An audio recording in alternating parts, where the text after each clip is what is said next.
hingga bila rasa beri. Hai anak darah, engkau mengapa tujuh seorang saja? Apakah adik kau terputus cinta dengan anak teruna?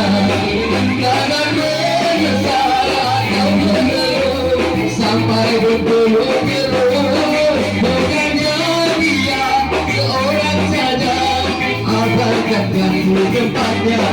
Terkadang terlebih kalau depan tapi bukan belakang. Terima sebelumnya adik-adik bapak-bapak yang ada.